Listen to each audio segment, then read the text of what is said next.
Hello, and welcome to the Bowling University studio from the International Bowling Campus in Arlington, Texas. I'm John Karabatzis, and I'll be your host for this edition of the Bowling University Profit Break. Thank you for joining us. Our mission at Bowling University is to enrich people's lives personally and professionally, and the Profit Break is an opportunity for sharing insights on how to grow revenue, reduce costs, enrich yourself, your team, and your business. If you're joining the Profit Break for the first time, welcome. We're glad you're here. Give us 15 minutes and you will be on your way to improving your profitability. For those of you that are considering expanding your entertainment options, you're going to want to pay especially close attention, as our topic for today's show is escape rooms. Joining us from Escapology Escape Rooms is Mr. Lloyd Notley. Lloyd is currently the Chief Marketing Officer for Escapology, which is the largest escape room company in the world, operating on 4 continents. Lloyd, thank you so much for joining us today. How you guys doing today? Doing well, doing well. Thanks again. I know you're a busy man. So that's pretty impressive. The world's largest escape operator or company.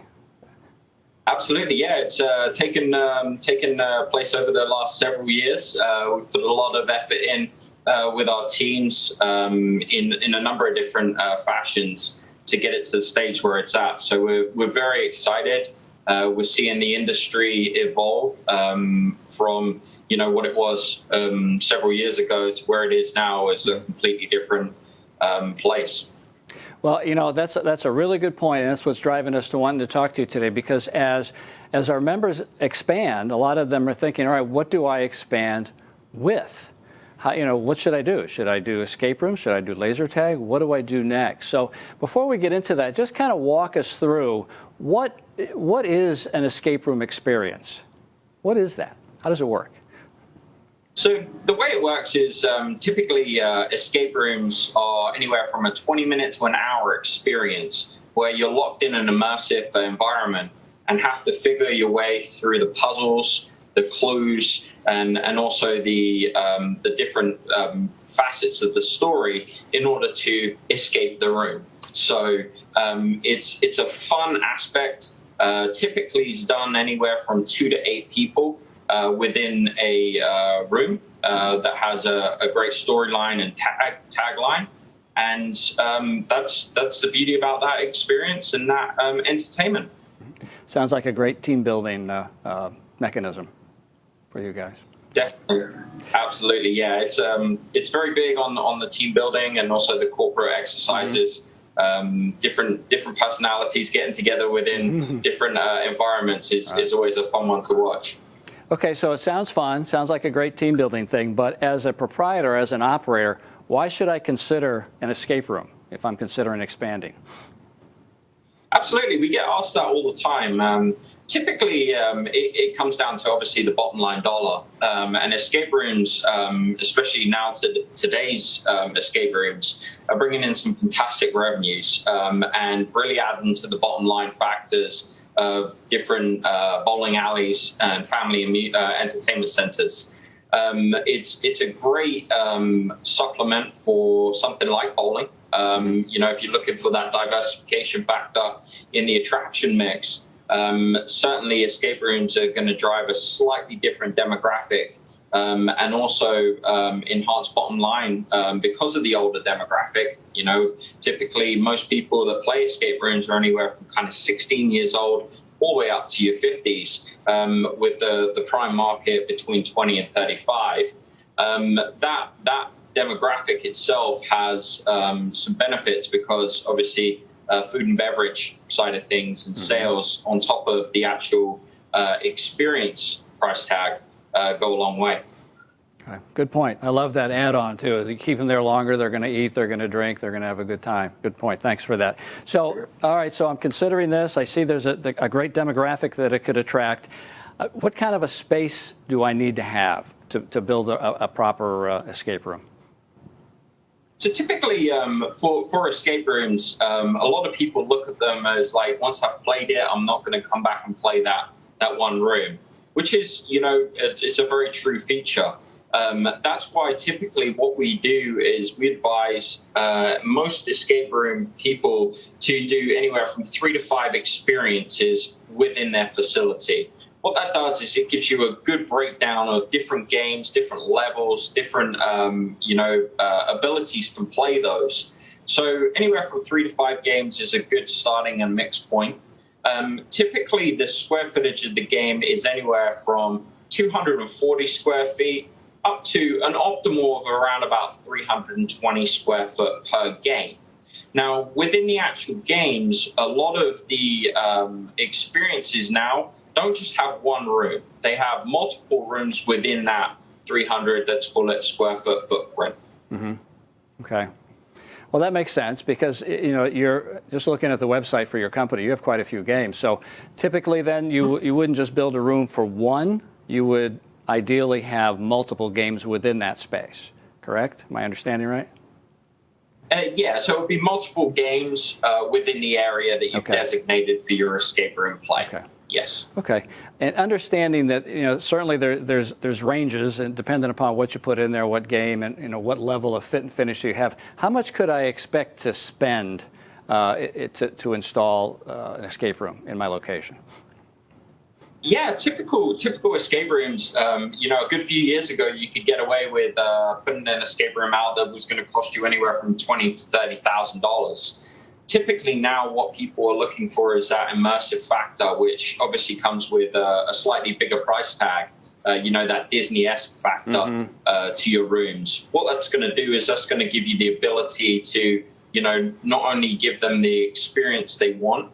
They're quite happy to pay for that experience at a very good rate, along with the actual way that the games are constructed is carrying a price tag now of anywhere between $60,000 and $100,000.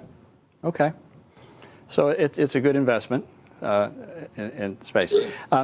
Doing that, you're investing that kind of money. What's the longevity of a game? Is it last for? Part of it, I'm sure, depends upon your market. If you're in a tourist market as opposed to more of a captive audience, if you will.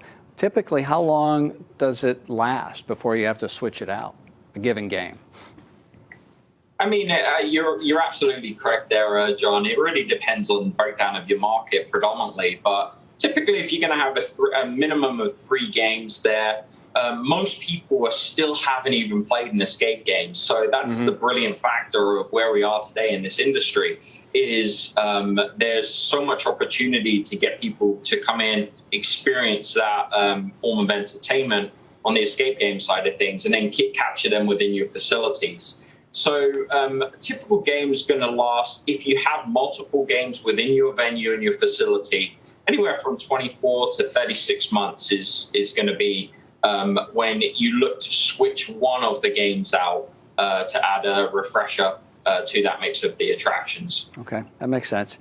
Tell me about the options I have as a proprietor. What kind of options do I have to build? Okay, do I have to do it myself? Does it come pre-built? Can I franchise? What are the options to me out there? There's a number of options that can, proprietors can take advantage of. Number one is obviously self-build. Typically, it's a little bit taxing. Obviously, it's a completely different aspect. You've got to design the game. You've then got to source the product that you need to build the game out. Then you have to get the game built out and designed, and then figure out the actual gameplay itself. The second one is buying a prepackaged escape room. So with that, effectively, you're buying all the props, the clues, the puzzles. It's coming pre-built for you. Some companies out there do actually come in and very similar to like a laser tag or bowling, they've come in and actually do the fabrication on site for you. And the last one is franchising. I'm very familiar with the franchising side of things with Escapology. It's what we do as a company. And that's basically you get the keys to the kingdom from your gameplay to your games. The design and R&D has already been done, and an awful lot of money spent on the backside of things there. So it really is a kind of a fast track model there, which can be more price cost effective for proprietors in order to do so. That's a great option. That's a great option. Thanks for bringing that up. So we have time for one more question for you, and I guess this will probably be the ultimate one that most proprietors ask. How will an escape room help me grow my business? I think it's a very simple one, and I know we touched base on it slightly earlier there. I think it's going to not only, it gives you a different mix in the attractions, it gives you a different demographic that you're targeting, and it also gives you the opportunity for team building, corporate and birthday party sales, along with the general sales through the walk-ins of your facility. So all in all, there's a number of different ways that the revenue wheel spins with escape rooms. Mm-hmm. It's just deciding which ones you go with and how you choose to market them to your potential customers. Okay, good advice. I can't speak to it from an operating standpoint, but from a guest standpoint, I can. I've done it, and it's a blast. It's a lot of fun, especially when it comes to team building. So, Lloyd, thank you for your time. Again, I know that you're really, really busy, so I appreciate you taking some time out of your day to fill our members in. For those of you that... Thank you, Lloyd. I'm sorry to jump on you there, but feel free to reach out to Lloyd directly with any questions you have for him about Escapology escape rooms. So as we wrap up another edition of the Bowling University Profit Break, remember that when your focus is on growing people, people will grow your business. We look forward to seeing you next time for another great episode. And if you have any questions for us about today's show or would like additional information, you can reach us at any time at education@bpaa.com. Also, all previous Profit Break episodes are available 24/7 for you and your team to watch at bowlinguniversity.net. Plus, new Profit Break episodes are available every month, so mark your calendar, watch your email, and join us on Facebook to hear about the latest episodes. Until then, I'm John Karabatsis, and do for one what you wish you could do for everyone. We'll see you next time.